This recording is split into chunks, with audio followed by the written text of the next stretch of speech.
በጣም ትበሳጫለች። እንዲሁም ዴብ ቆይ ሉሊት ምንም ነገር ከማድረግሽ በፊት እኔን መጀመሪያ አማክሪ፣ አሁን ላይ በጣም ከባድ ችግር ውስጥ ነው ያለሽው፣ እናም እኔም እየተፋለምኩ ነው በማለት ይመልስላታል። እንዲሁም ሮዛ አሁን ላይ እጇን ብትሰበርም ነገር ግን ደግሞ ምላሷ ሊሰበር አልቻለም። ተንኮሏና ምላሷ አሁንም ተኝታ ያለ ሴራዋም እንደቀጠለ ነው። አሁን ላይ ሔዋንን ከህይወቷ ለማስወጣትና እንዲሁም ዴብን አሳምና ወደ ቤቷ ለማስገባት ወይም ደግሞ ከቤቱ ለመቀጠል ዴብ አሁን ላይ ምንም ቢሆን ሮዛ ስለተጎዳች ከጎና ሆኖ እያገዛትም ይገኛል። ስለተሰበረችና እንዲሁም ደግሞ የኔን ልጅም ይዘሽ ነው ይውሎ አደጋ የደረሰብሽ በማለት አሁን ላይ እያዘነላት ቢሆንም ነገር ግን ደግሞ ሮዛ አሁን ላይ የእሷ ተንኮልና ሴራ ቢቀጥልም ግን ደግሞ ዴብን ምንም ነገር ከውሳኔው ሊያስቆመው አይችልም።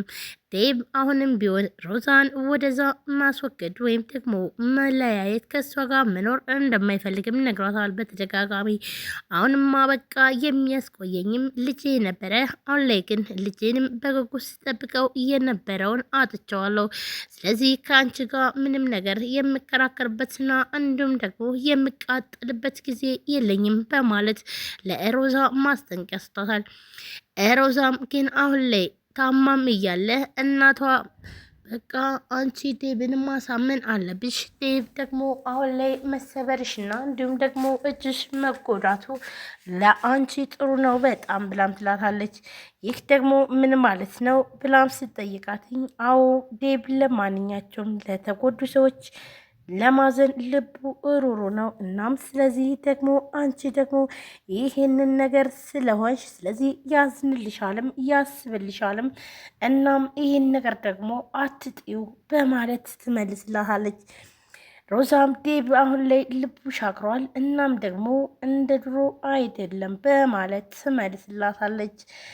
ሮዛና እንዲሁም ሔዋን አሁን ላይ ተፋጠው ቢኖሩም ግን ደግሞ ሔዋንም አሁን ላይ ሮዛ ጉዳት ስለደረሰባትና እንዲሁም ደግሞ ባሳለፈችው ችግር ወይንም ደግሞ ተንኮሎም እንዳለ ሆኖ ግን አደጋው ሲደርስባት ሮዛን እኮ አተናት ነበር። ስለዚህ አሁን ላይ ከጎኗ ልንሆን ይገባል፣ እሷ ብትከፋም እኛ መግፋት የለብንም በማለት ዴብንም ታሳምነዋለች። ሎሊት ሰማ ላይ ከጎኗ ሁና ብታግዛትም ግን ደግሞ እንደተኛችም ከአቶ መሰለ ጋር ሆና ሉሊትን ለማጥመድና እንዲሁም ደግሞ የሉሊት ቤተሰቦች እንዲጎዱ እንዲሁም ሉሊት ከዚህ እንድትሄድላት የምትፈልገው ሮዛን አሁንም ቢሆን እሷ ነች የምታነሳትም ሆነ የምትጥላት። ዳዊትም በጣም ከባድ ውሳኔ ወስኗል። አቶ መሰለም እንዲህ እንዳረገ እያለ ግን ደግሞ የአቶ መሰለን ነገር ሳናበቃ አሁን ላይ ሌላ ችግር መጥቶብናል። ሉሊትን የሆነ የሚያስፈሰፍሳ ሰው አለ። ስለዚህ ለሉሊት ልንደርስላት ይገባል በአንቴኑ ብሎ በአንቴኑን በጣም ተናዶና ተበሳጭቶም ይለዋል። በአንቴኑን ግራ በመጋባት ቆይ ግን ደግሞ ምንድነው እያወራህ ያለው ዴብ ብሎም ይጠይቀዋል። እናም ግን አሁን ላይ ሉሊትን ያወራት ያለና እንዲሁም ደግሞ እያታለላት ያለ ሰው አለ። ስለዚህ ለሉሊት ልንደርስላት ይገባል ብሎም ይለዋል። ይህ ማለት ዳግም ነው። ዳግም ውሸቱን ዋሽተው ዳግም እባላለሁ እንዲሁም ደግሞ ሁሉን ነገር ደብቆ ስለተዋወቃትኝ አሁን ላይ ዴብ ሁሉንም ነገር ደርሶበታል። ነገር ግን ደግሞ ሉሊት ሲን የማታውቀው ሚስጥር አሁንም ቢሆን ግራ ተጋብታለች። ልጁ እኮ በሰዓቱ አግዞኛል። እኔ በወደኩበት ሰዓት ከጎን የሆነ ሆስፒታል የሚወሰደኝ እሱ ነበረ። ደግሞ ወንድሜ ከዚህም በፊት ነግሬሃለሁ፣ አንተም ደግሞ አመሰግናለሁ። እንዲሁም ደግሞ ተገናኝተን ቢያንስ እንኳን ለእህቴ ያረክላትን ውለታ መመለስ አለብኝም ስትል ነበረ ብላም ትለዋለች።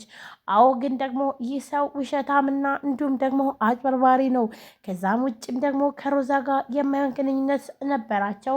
እናም ደግሞ እኔንም ደግሞ ገንዘቤን ሙልጭ አድርጎ በልቶኝ ክዶኛል ብለውም በአንቴኑ ለሉሊት ይነግራታል። ሉሊትም ግራ በመጋባት ቆይ ግን ምንድነው ወንድሜ እያወራህ ያለኸው? እኔ ምንም ነገር የማውቀው ነገር የለም በማለትም ይነግረዋል።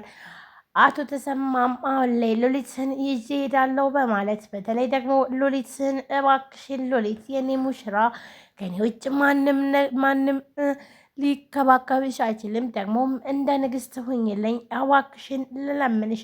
ለምንድን ነው ግን እኔ ሴት አጥቼ መስለሽ ወይ አንቺን የማሰደው? ግን ደግሞ አንቺን እኔ ስለምወድሽ ነው ብሎም ይላታል። ሎሊትም ደግሞ ይህንን ያናደዳትና ያበሳጫት የአቶ መሰለ መልስ ነበረ። ቆይ ግን እኔ እናንተ መቼም ቢሆን አንድ ላይ ልንሆን አንችልም፣ እንዲሁም ደግሞ አንተን ላፈቅርም ሆነ ላገባህ አልችልም ብላም ትመልስለታለች።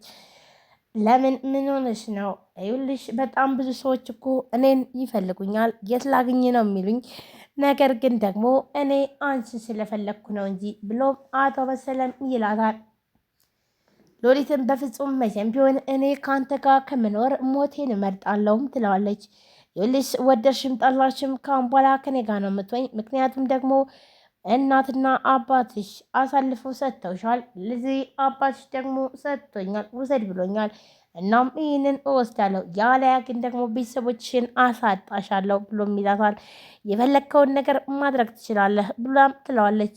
የለህ ሉሊት ደግሞ የሉሊት ቤተሰቦች ምንም ቢሆን ከፍለው የማይጨርሱት ገንዘብ አለባቸው። በዛም ምትክ ነው ሉሊትን እየተሰጠውት በማለት ለዳዊትም ይነግረዋል።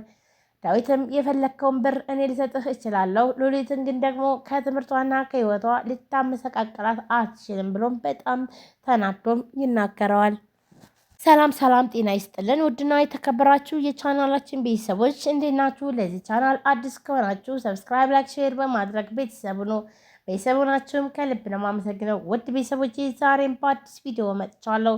ትንሿ ሙሽራ ቀጣይ ክፍል ይዤላችሁ መጥቻለሁ።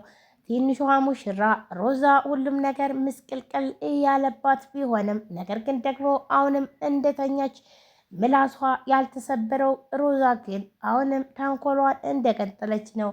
በተለይ ደግሞ ዴብን እንዲዚህ ተሰብሬ በማለት ወይም ደግሞ እሱን በማሳዘን አሳምና እዛ እሱ ልብ ላይ ለመግባት የምትፈልገው ሮዛ አሁንም ግን ደግሞ የዴብን ልብ በፍጹም ልታገኘው አልቻለችም።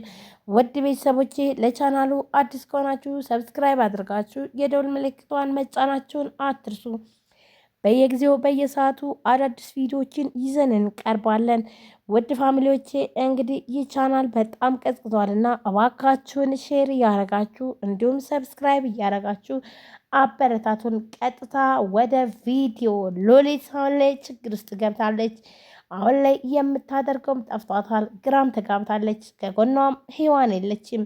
ከዚህም በፊት ሔዋን ነበረ ሁሉን ሚስጥር እየነገረቻትና እንዲሁም ደግሞ ይህንን ፈተና ችግር ታልፊዋለሽ፣ ቆይ ግን ተረጋጊ በማለት በጣም ብዙ ጊዜ እየጠየቀቻትና እንዲሁም ደግሞ እያደረገች የነበረው አሁን ላይ ግን በጣም ከባድና እንዲሁም የማትወጣበት ችግር ገብታለች። በዛ ላይ አቶ መሰለ እንዲሁም ደግሞ ሌላኛው ዳግም አሁን ላይ ውሸቱን ዋሽቶ ስሙን ቀይሮም ስለተዋወቃት ሉሊትን አላስቀምጣት ወይም ደግሞ አላስኬዳት እያለ ነው። እናም አሁን ላይ ዴብን መጉዳት ትፈልጋለሁ፣ እናም ወንድምሽን እንድጎደው ተባበሪ ሲላትኝ ሉሊትን በፍጹም ይህን ነገር መቼም ቢሆን ላደርገው አልችልም፣ በወንድሜ ላይም አመፅ አልዘረጋበትም ትላለች።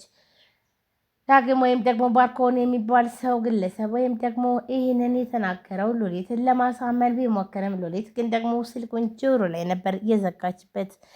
ቆይ ግን ምንድነው የሰማሁት ነገር ብሎ ዴብን በጣም ተናዶና ተበሳጭቶ ሉሊትን ይጠይቃታል።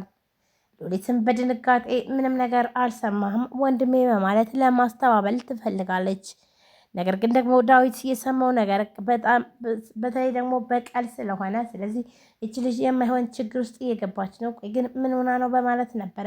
እናም ሉሊትን ንገሪኝ፣ ምንድነው እየተፈጠረው ነገር ብሎ ይላታል። ሲያስገድዳት ግን ደግሞ ከዚህም በፊት ያገዘኝ ወይም ደግሞ እኔ ራሴን ስቼ የወደቅኩ ሰዓት ሆስፒታል የወሰደ ልጅ ነው ዳግም ነው ብላም ትለዋለች። ይህን ስም አውቀዋለሁ ልበል ብሎም ይላታል። እኔ አላቅም፣ ልታቀውም ላታቀውም ትችላለህ፣ ነገር ግን ደግሞ እኔም በሰዓቱ አግዞኛል እና በዚህ ምክር ነው የምንተዋወቀው ብላም ትለዋለች። እንዲሁም ቆይ ይህን ነገር ግን ማቆም አለብሽ ይላታል። ቆይ ግን ምን ፈልጎ ነው እንደዚህ የሚሆነው? ይህ ሰው እንዳይጎዳሽ ጥንቃቄ ማድረግ አለብሽ ሉሊት ብሎም ዳዊት ማስጠንቀቂያ ይሰጣታል። ሉሊትም ምንም ነገር እንደማያደርግና እንዲሁም ደግሞ ግን ባለውለታዋ እንደሆነም ትነግረዋለች። ይህ ባለውለታ እንጂ ሌላ ነገር ምንም ነገር የለንም፣ ግን ደግሞ እሱ ያለኝን እኔ